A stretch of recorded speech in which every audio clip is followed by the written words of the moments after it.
Ya baik, bismillahirrahmanirrahim. Assalamualaikum warahmatullahi wabarakatuh.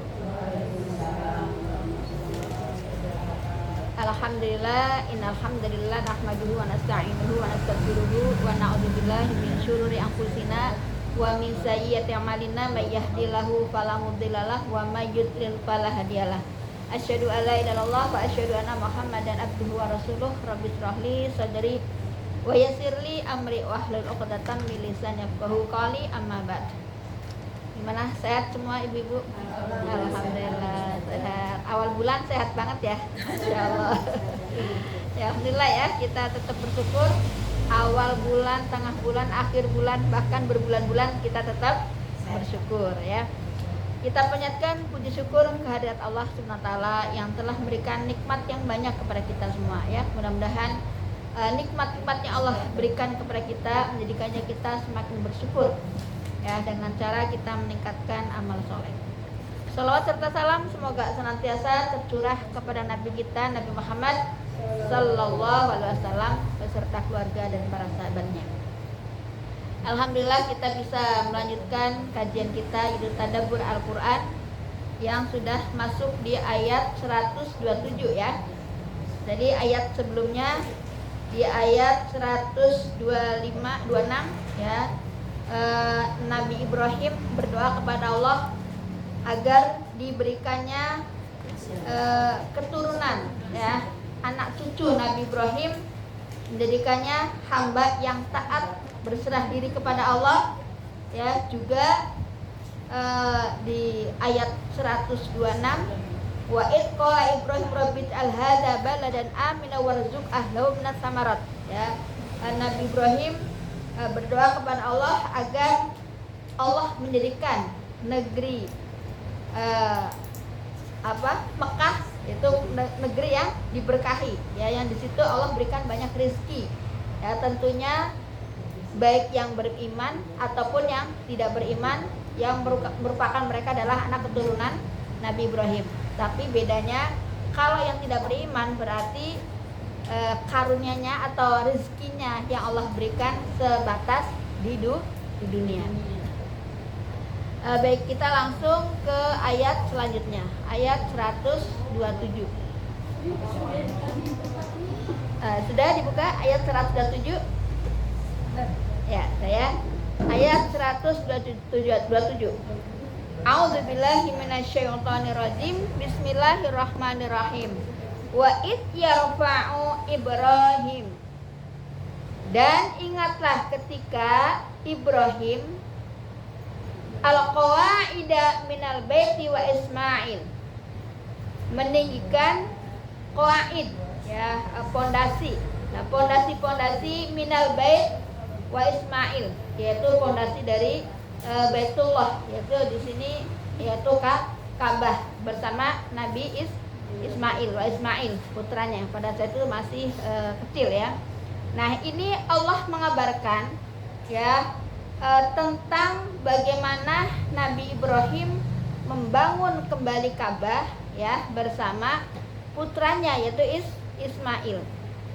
Yang kalau kita lihat sejarah ya, menurut sejarah al-sejarah Islam, bahwasanya Ka'bah itu peletakan pondasi ya, atau azas atau pondasi Ka'bah itu sudah ada dari zaman Nabi Adam ya, dan diteruskan kepada nabi-nabi setelahnya.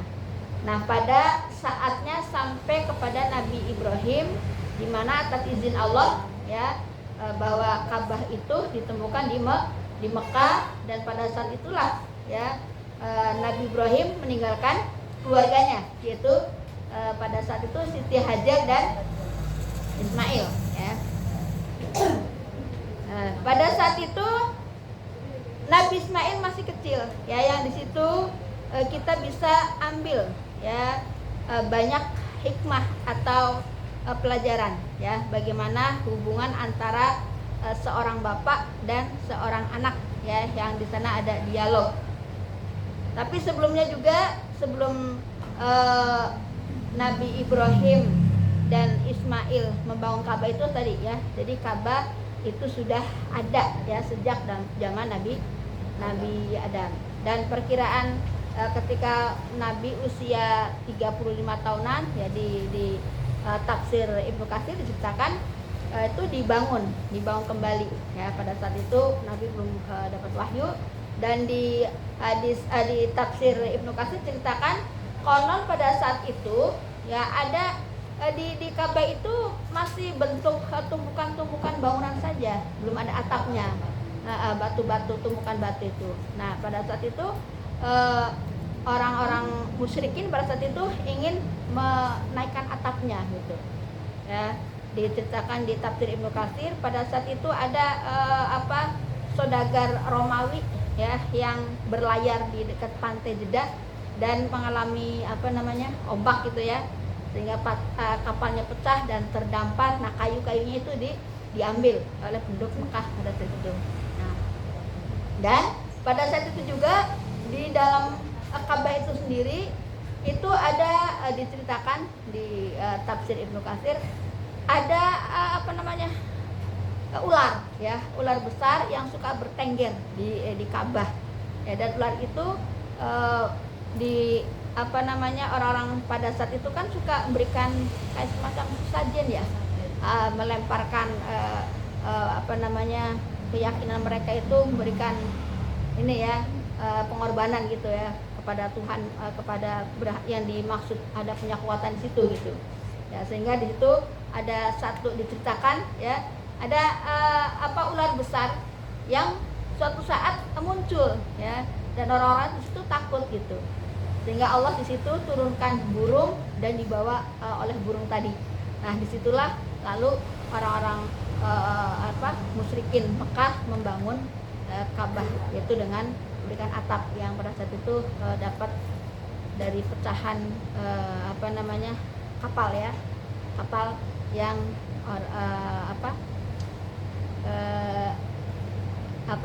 saudagar Romawi ya yang mengalami kecelakaan di laut itu. Nah kita lanjut.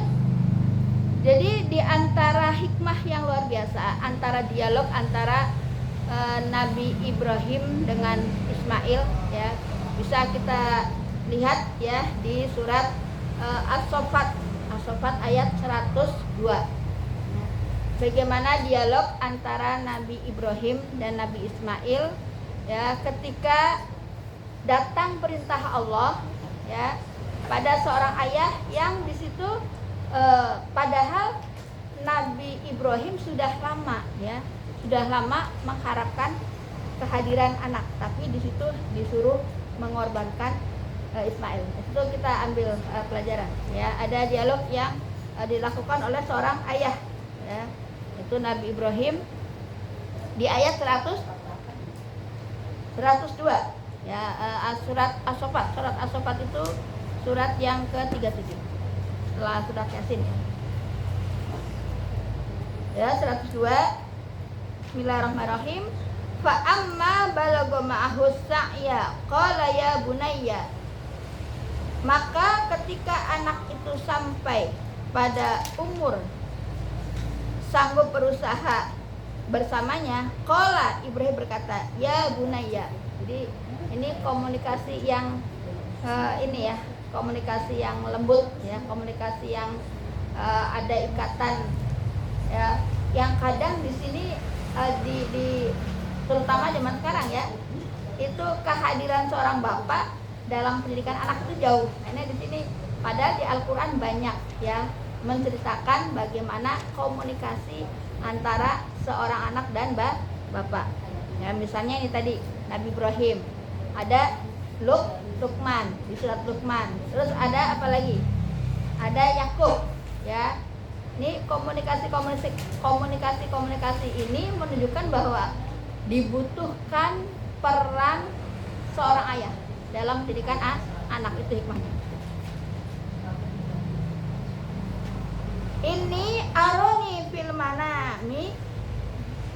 Jadi sungguh aku bermimpi ani bahwa aku adbahuka fangdur madza taro, yang menyembelihmu, maka pikirkanlah bagaimana pendapatmu. Jadi ini komunikasi efektif ya antara seorang bapak dengan seorang anak. Qala ya abatif al ma tu'maru. Ismail menjawab, wahai ayahku, lakukanlah apa yang diperintahkan Allah kepadaku. Satajiduni insyaallahu minas sabirin. Engkau akan mendapatiku jika Allah menghendaki termasuk orang yang sabar. Jadi yakin dan percaya apapun itu perintah Allah pasti ada hikmahnya ya. Ada bahwasanya Allah kelak akan menjadikan orang-orang yang termasuk yang bersabar ya. Jadi ini awal ya komunikasi antara Nabi Ibrahim dengan Ismail. Ya, kita lanjut di sini. Nah, sambil tentunya dengan peralatan yang serba sederhana ya, membangun Ka'bah berdua ya antara Ibrahim dan Ismail. Ya, di situ berdua berdoa, Rabbana taqabbal minna. Ya Tuhan kami, terimalah amal minna dari kami. Ya, jadi ternyata ketika kita beramal juga harus ada pengharapan akan diterimanya amal. Jadi ini bagaimana luar biasanya Nabi Ibrahim, seorang nabi yang Allah juga menjadikannya orang yang mulia dunia akhirat, ya kan? Tetapi ketika beramal beliau juga takut, ada rasa takut gitu. Ada rasa takut amalnya tidak diterima. Nah, begitulah kita ambil pelajaran. Jadi ketika kita beramal harus ada punya rasa ya, rasa roja. Roja itu mengharap kepada Allah agar amal kita diterima. Dan juga takut khauf kalau amal kita tidak diterima. Ya, jadi sebagaimana di surat Al-Mu'minun ya, Al-Mu'minun ayat 60. Al-Mu'minun surat yang ke-23. Ya, surat 23 ayat 160. Walladzina yutuna ma atau wa qulubuhum wajilah annahum ila rabbihim raji'un. Dan mereka yang memberikan apa yang mereka berikan, sedekah dengan hati penuh rasa takutnya. Jadi ini kan amal soleh ya, sedekah amal soleh. Tadi Nabi Ibrahim membangun Ka'bah dengan anaknya kan juga berupa amal soleh ya. Jadi ketika kita beramal soleh tetap dihadirkan rasa roja dan khauf. Roja artinya mengharap akan diterimanya amal kita, khauf artinya ada rasa takut, khawatir tidak diterima ya, sebagaimana didukung oleh ayat 60 surat Al-Mu'minun. Ya, bagaimana mungkin tadi ya Nabi Ibrahim yang perjuangannya sami'na wa ata'na ya, ketika disuruh melakukan penyembelihan terhadap anaknya langsung taat ya, disuruh meninggalkan keluarganya di padang gersang ya kan, takut sami'na wa ata'na, tapi tetap beliau takut. Nah, bagaimana dengan kita? Ada nggak ketika kita beramal soleh ada punya rasa takut?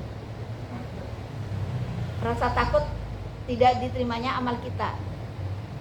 Rasa khauf, rasa roja, mengharap agar Allah menerima amal kita ya. Sebagaimana disampaikan di hadis Arba'in ya, karangan Imam An-Nawawi, bisa disampaikan ketika orang-orang yang merasa amal solehnya banyak ya, dan akan dimasukkan ke surga, tapi ternyata keputusannya masuk neraka. Dan sebaliknya ya, ketika orang-orang yang merasa dosanya banyak dan akan dimasukkan ke neraka, tapi tiba-tiba diputuskan masuk surga. Ini artinya apa? Terjemahan atau makna dari hadis ini. Artinya ketika kita beramal soleh tadi harus ada rasa khauf, takut. Jangan merasa aman dengan amal soleh kita, merasa aman dengan amal soleh kita, karena kita nggak tahu, ya kan? Ya.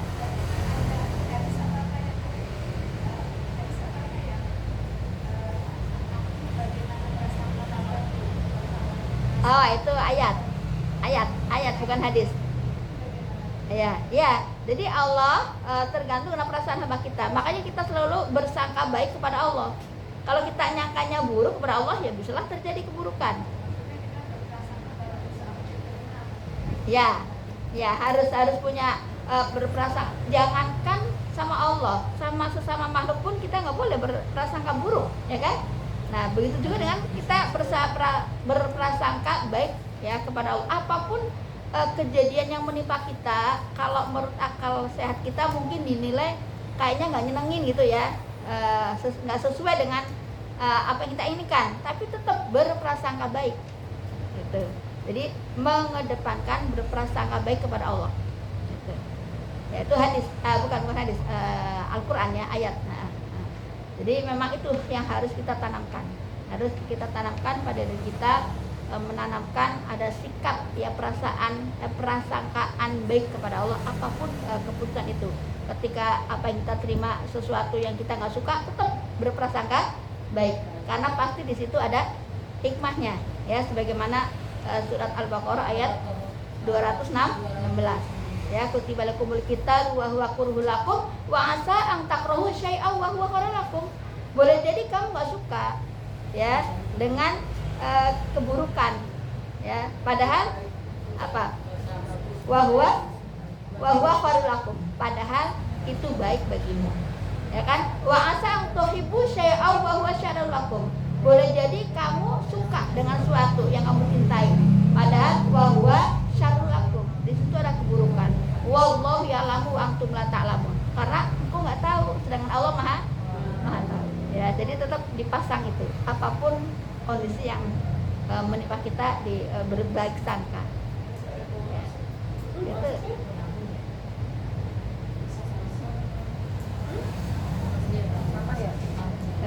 Ya baik ya. Itu jadi Rabbana taqabbal minna innaka antas samiul alim. Sungguh engkaulah yang maha mendengar, maha mengetahui. Jadi ayat ini mengingatkan kita kembali ya, bahwasanya ketika kita beribadah tetap ya ada rasa roja wal khauf, rasa mengharap dan rasa takut. Rabbana waj'alna, ya Tuhan kami, jadikanlah kami muslimaini, orang yang berserah diri. Ya, jadi ini doa Nabi Ibrahim juga ya, bagaimana ketika Nabi Ibrahim berdoa itu bukan hanya untuk diri sendiri, tapi juga untuk muslimaini ya, orang-orang yang berserah diri, laka wa min dzurriyyatina, ya berserah diri kepadamu, wa min dzurriyyatina, dan anak cucu kami juga gitu. Ya, jadi kan kita nggak tahu ya ke depan anak cucu kita beriman atau tidak, ya kan? Dan kita mungkin tidak tidak menyaksikan anak cucu kita juga. Tapi disinilah ya yang sebagaimana diajarkan Nabi Ibrahim, bahwasanya kalau kita berdoa meminta hidayah, kita juga, tapi anak keturunan kita juga didoakan. Ya, jadi di sini muslimaini ya, orang yang berserah diri, muslimaini ya, artinya ada sikap taat tunduk kepada Allah. Wa min dzurriyyatina ummatan muslimatalak. Ya, jadi memohon kepada Allah ya agar Allah menjadikannya orang-orang berserah diri ya kepadamu, wa min dzurriyyatina, dan anak cucu kami, ummatan muslimatalak, umat yang berserah diri kepadamu. Ya, jadi umat di sini yang dimaksud adalah bisa jadi umat ini umatnya Nabi setelah Nabi Ibrahim, ya, umat-umat setelahnya. Nah, tapi karena ini di sini antara Nabi Ibrahim dan Ismail, berarti umat yang dimaksud adalah umatnya Nabi Muhammad. Kan jalurnya Ismail, Nabi Ismail, kita kan Nabi Muhammad jalurnya Nabi Ismail, ya, ketemunya jalurnya ke situ. Nah, tadi di sini bahwasanya ketika kita berdoa kepada Allah, tentunya tidak hanya sebatas untuk pribadi, tapi bagaimana kita ke depan anak cucu kita juga menjadi orang-orang yang berserah diri kepada Allah.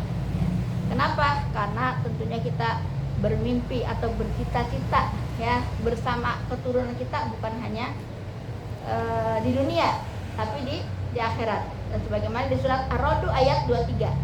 Nah, coba dilihat Ar-Ra'd ayat 23. Ya, itu bagaimana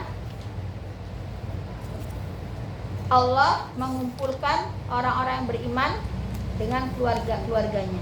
Nah, disinilah ada peran usaha kita, ya, baik usaha, ya, secara real, ya, mengajarkan ketaatan dan sebagainya, tapi juga ada doa. Ayat 23. Bismillahirrahmanirrahim. Jannatu adnin yadkhulunaha, yaitu surga-surga Aden, mereka masuk ke dalamnya. Wa man sholaha min abaihim, bersama orang-orang soleh dari nenek moyangnya, ya, wa azwadihim, dan pasangannya, wa dzurriyyatihim, dan anak cucunya, wal malaikatu yadkhuluna, ya, sedang para malaikat masuk alaihim min kulli bab, ya, ke tempat mereka dari semua pintu, ya. Jadi inilah yang kita harapkan, ya, bagaimana Nabi Ibrahim telah mencontohkan, ya, bagaimana kita bisa berkumpul dengan zuriat, dengan keturunan anak kita di dunia, tapi juga di surganya Allah. Jadi ayat 128.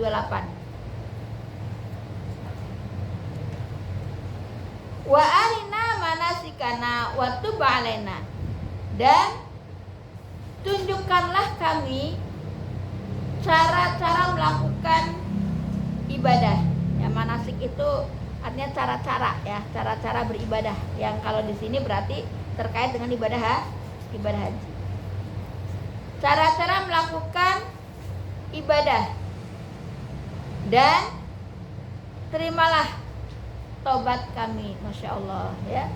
Jadi luar biasa, ya, Nabi kesayangan Allah, diberikan banyak keutamaan. Disebut salah satunya bapak tauhid, ya kan? Predikat atau penyandang bapak tauhid adalah Nabi Ibrahim. Bapak tauhid, bapaknya para nabi, ya kan? Berarti nenek moyang, kakek moyangnya para orang musyrikin, ya kan, Yahudi, ya kan, Yahudi Nasrani, ya, atau Bani Israel, ya, dan kaum muslimin, kakek moyangnya. Kan kita kan nyatu, ketemunya di situ. Nabi Ibrahim, kalau jalurnya Ismail, berarti kita Nabi Muhammad. Kalau jalurnya Ishak, berarti orang Yahudi dan Nasrani, ya kan?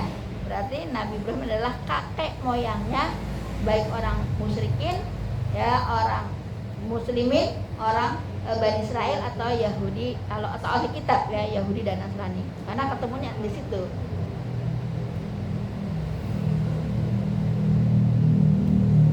Innaka antat tawwabur rahim, sungguh Engkaulah yang maha penerima tobat, maha penyayang. Jadi Nabi Ibrahim sekalipun Nabi pilihan Allah, sami'na wa ata'na, segala keputusan atau perintah Allah, ya, tetapi tetap, ya, dalam melaksanakan ketaatan tetap ada rasa mengharap, rasa takut, ya, dan juga tetap bertaubat kepada Allah.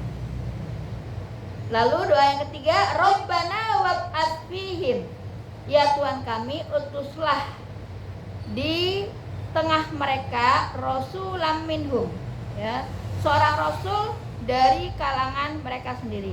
Jadi ini yang dimaksud adalah berarti Nabi Muhammad.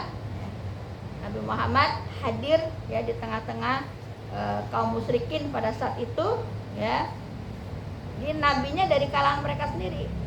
Jadi mereka mengetahui karena dari kalangan mereka sendiri, mereka paham bagaimana sifat Nabi. Bahkan musuh-musuh Nabi pun mengakui akan kejujuran Nabi, ya kan? Dan pribadi Nabi dari kecil karena memang dari kalangan mereka, gitu kan? Mengutus Nabi dari kalangan mereka. Yatlu alaihim, yang akan bacakan kepada mereka ayatika, ayat-ayatmu, ya. Bagaimana Rasul ya menyampaikan ayat-ayat Allah, ayat-ayat Al-Qur'an ya, kepada umatnya pada saat itu. Wa yu'allimuhumul kitab, dan mengajarkan kepada mereka kitab. Kalau di sini Rasul berarti kitab Al-Qur'an ya. Wal hikmah, dan hikmah. Hikmah ini artinya berisi menerangkan tentang kitab itu sendiri ya, yaitu berupa hadis-hadis. Jadi hikmah itu artinya keterangan yang menerangkan tentang isi kitab itu sendiri ya, kitab Al-Quran dijabarkan dengan hikmah tadi. Lewat apa? Banyak lewat hadis-hadis Nabi. Wal hikmah tadi, wa yuzakkihim, dan mensucikan mereka. Nah, jadi ini bagaimana Rasul mensucikan, mentauhidkan orang-orang musyrikin pada saat itu yang notabene penyembah berhala. Ini salah satu tugas Rasul ya di sini menyucikan ya, menyucikan mereka orang-orang kaum musyrikin. Innaka antal azizul hakim, ya sungguh engkaulah yang maha perkasa, maha bijaksana ya. Jadi doa Nabi Ibrahim Allah kabulkan ya, anak cucunya ya di umat terakhir ya, Allah kirimkan nabi ya dari kalangan mereka, itu Nabi Muhammad dari kalangan suku Quraisy. Di ayat 130, wa may yarghabu an millati Ibrahim, dan tidak ada yang membenci milah itu agama, ajaran Ibrahim, illa man safiya nafsah, selain orang yang memperbodoh dirinya sendiri ya. Jadi ini menunjukkan bahwa milah Nabi Ibrahim itu adalah milah atau agama yang di mereka tuh sebenarnya tahu gitu, orang musyrikin ya, musyrikin Mekah tahu ya, nenek moyang mereka tuh bertemu jalurnya ke ketemunya di Nabi Ibrahim ya. Jadi Nabi Ibrahim kalau bicara secara jujur, mereka harusnya beriman. Karena apa? Karena mereka itu ketemunya di jalur, di mentoknya di Nabi Ibrahim ya kan. Nabi Ibrahim dari jalur Nabi Ismail sampai ke kita Nabi Muhammad, jalur Nabi Ibrahim, jalur Ishak ketemu pada ke Nabi Isa, Nabi Musa kan gitu kan. Jadi sebenarnya nggak ada alasan mereka menolak agama Ibrahim, karena mereka hidupnya itu diturunkan juga nabi-nabi yang menjelaskan tentang tauhid gitu. Jadi kalaupun mereka menentang atau membenci ajaran Nabi Ibrahim, illa man safiya nafsah ya, selain orang yang memperbodoh dirinya sendiri. Jadi orang yang nggak suka, kalau kita kaitkan dengan kehidupan sekarang ya, kalau ada orang yang tidak suka dengan ajaran Islam ya, orang yang nggak suka dengan kebaikan, tidak suka dengan syiar-syiar Islam, maka mereka termasuk orang bodoh, gitu kan? Orang bodoh. Walau qadis tawainahu fid dunya, dan sungguh kami telah memilihnya Ibrahim di dunia ini ya. Kita lihat sejarah ya, dari keturunan Nabi Ibrahim itu banyak banyak nabi-nabi. Ya, ini salah satu bentuk keistimewaan Nabi Ibrahim, ya. Dan sungguh kami telah memuliakan Nabi Ibrahim dengan menjadikannya bapak para nabi, ya, bapak para nabi fit dunya, di dunia ini. Dan kita lihat ya simbol keagamaan ya yang dirintis oleh Nabi Ibrahim, yaitu Ka'bah, sampai sekarang ya kita siarnya luar biasa. Dan bagaimana kita lihat dengan setiap orang yang beramal soleh ke sana, melakukan ibadah di sana, ya, itu berarti otomatis ya kebaikannya mengalir kepada Nabi Ibrahim. Itu luar biasa, ini prestasi akhirat yang luar biasa.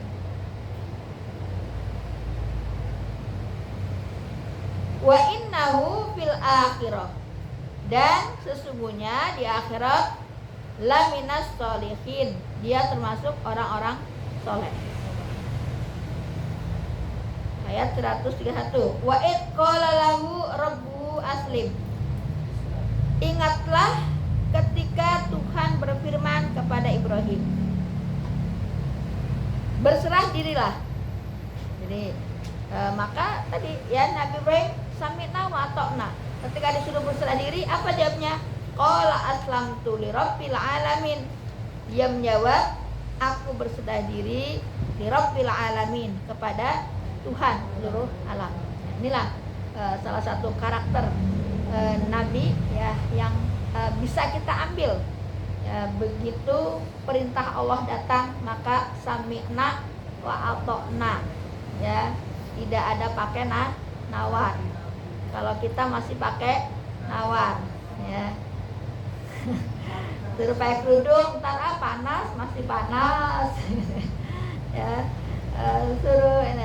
Jadi itu apa? Kita bisa ambil pelajaran ya bagaimana sikap Nabi Ibrahim ketika datang perintah Allah, maka sami'na wa ata'na.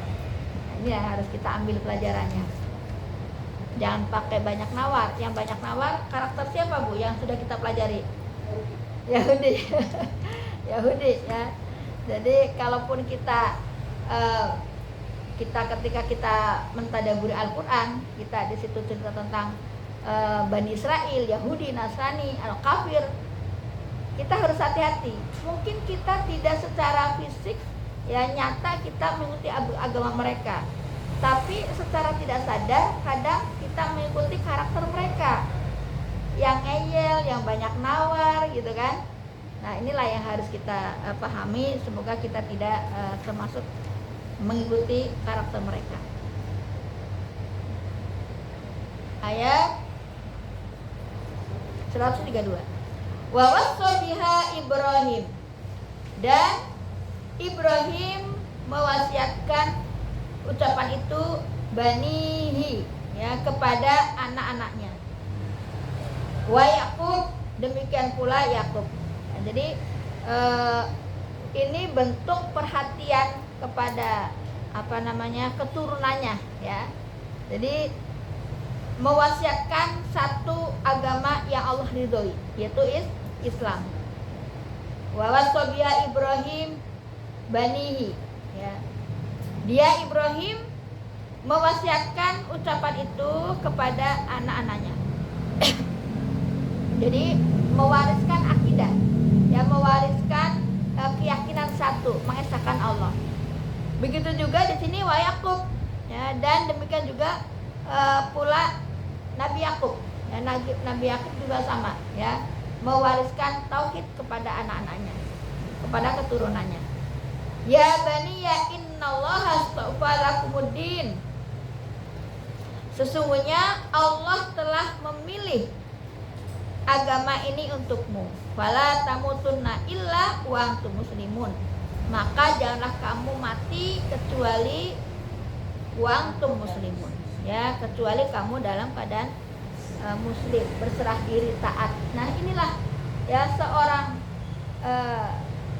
bapak, seorang ayah yang di saat akhir hayatnya pun masih tetap memikirkan tentang akidah anak-anaknya. Ya, kalau kita kaitkan di zaman sekarang ya, lebih mengedepankan persiapan atau peninggalan yang sifatnya dunia, ya. Ntar kalau mati gimana? Anak saya yang ini belum punya rumah, yang ini belum kerja. Ya. Tetapi bagaimana kita bisa ambil pelajaran ya dari kisah Nabi Ibrahim, dan sini juga disebutkan Nabi Yakub, ya. Bahkan saat datang kematian pun, ya, Nabi Yakub ya mengumpul anaknya, ya, memberikan wasiat, ya, jangan mati kecuali dalam keadaan muslim, ya. Yang sudah kita pelajari, anak Nabi Yakub ada berapa? 12, ya, yang salah satunya Nabi Yusuf. Ya, jadi pelajaran bagi kita orang tua, ya, setidaknya kita dengan anak-anak itu ditanamkan akidah yang kokoh, ya, sehingga kita suatu saat di penghujung umur kita pun kita tetap mengingatkan kepada mereka akan istiqomahnya dalam agama Allah, ya, agama Ibrahim, mengikuti milah Ibrahim. Ankuntum syuhada, apakah kamu menjadi saksi idh hadara Yakub, saat akan datang kepada Yakub al-maut, ya. Jadi ini tadi, ya, ketika Nabi Yakub, ya, dalam keadaan mendekati maut, idh qala li banihi, ketika dia berkata kepada anak-anaknya, ma ta'budun, ya, apa yang kamu sembah, mim ba'di, sepeninggalku. Jadi masya Allah tadi, ya, Nabi Yakub, ya, ketika di penghujung hidupnya mendekati maut, maka apa yang dikatakan? Ma ta'budu, ya, apa yang kamu sembah nanti kalau saya nggak ada umur, apa, ya. Jadi apa jangka panjang yang dipesankan kepada anak-anaknya, ketauhidan. Nah, bagaimana dengan kita? Ya, jangan sampai keduniaan lebih mendominasi. Ya, pesan-pesan kita ini ntar ini buat ini, ntar bukan pesan, nah ntar kalau ini tetap jaga sholat, tetap ini, ya. Tapi justru, nah ini ntar rumah ini buat ini. Nah, jadi nggak yakin bahwasanya rezeki itu Allah yang mengatur, ya. Idh qala li banihi ma ta'buduna min ba'di, ya. Jadi di sini Nabi Yakub, ya, berkata kepada para anak-anaknya, ya, ketika dia berkata kepada anaknya, ma ta'budun, ya, apa yang kamu sembah, ya, min ba'di, sepeninggalanku. Apa jawab anaknya? Qalu na'budu.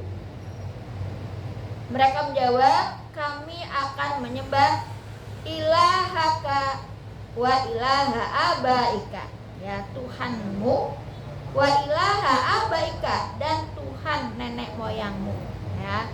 Nanti Tuhan nenek moyang Ibrahim tadi, ya, Nabi Ibrahim, milah Nabi Ibrahim, agamanya Nabi Ibrahim. Wa Ismail, dan Ismail, wa Ishak, dan Ishak, ilaha wahidah, yaitu Tuhan yang satu, akidah yang satu, tauhid yang satu. Wa nahnu lahu muslimun, ya, dan kami hanya kepadanya berserah diri. Terakhir, tilka ummatun qad khalat, itulah umat yang telah lalu, ya. Jadi umat-umat tadi yang diceritakan, umatnya Nabi Yakub, ya, Nabi Ibrahim, itu umat yang telah lalu, yang sudah berlalu. Laha ma kasabat walakum ma kasabtum, baginya apa yang telah mereka usahakan, walakum ma kasabtum, dan bagimu apa yang telah kamu usahakan, ya. Jadi masing-masing mendapatkan apa yang diusahakan. Kalau saat ini kita berusaha berbuat baik, maka kita akan mendapatkan kebaikan. Tapi kalau saat ini kita masih santai-santai, padahal usia sudah kepala 5, tapi masih mendominasi dunia. Nah ini, ya. Jadi itu yang dapatkan itu, padahal itu semua akan ditinggal. Siapa yang menikmati? Ahli waris, ya. Jadi kita sayang sama ahli waris, tapi jangan lupa kita juga sayang pada diri sendiri. Bagaimana persiapan kita untuk akhirat? Ya, jangan sampai usia udah kepala 5 sibuk ngurusin cucu. Ya, padahal kecil-kecilnya emaknya kita sibuk ngurusin emaknya. ngurusin bapaknya. Bapak emaknya udah kerja, kita sibuk ngurusin cucu. Terus kapan untuk diri kita? Harusnya usia pensiun, usia senja itu adalah usia bagaimana kita lebih mendominasi ke akhirat. Kapan lagi kalau nggak sekarang? Kita sudah banyak waktu yang leha-leha, waktu yang santai-santai, waktu yang karena kita kerja ya, waktu masih kita produktif kita kerja, akhirnya baca Qur'annya kurang, sholat tahajudnya nggak tahu ya, karena capek. Baca Qur'annya udah capek ya, kerja dari pagi sampai jam berapa? Oh, sampai malam malah.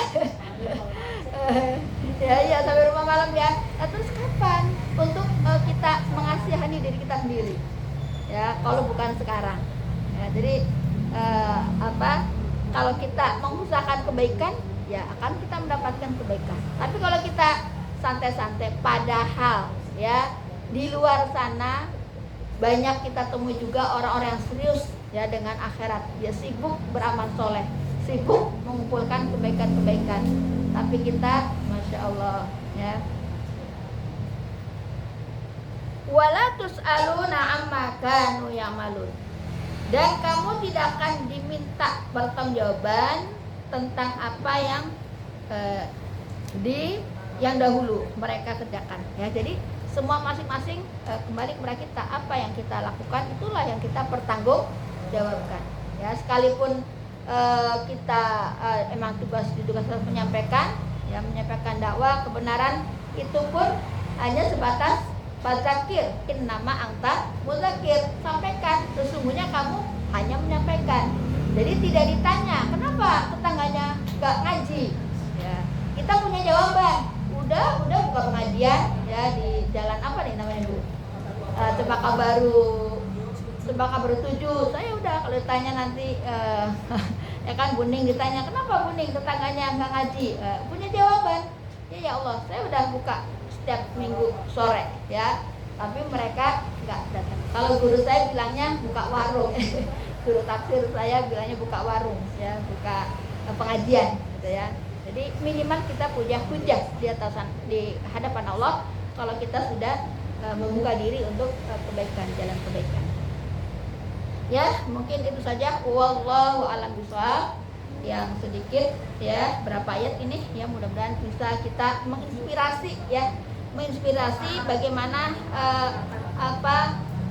8 ayat ya.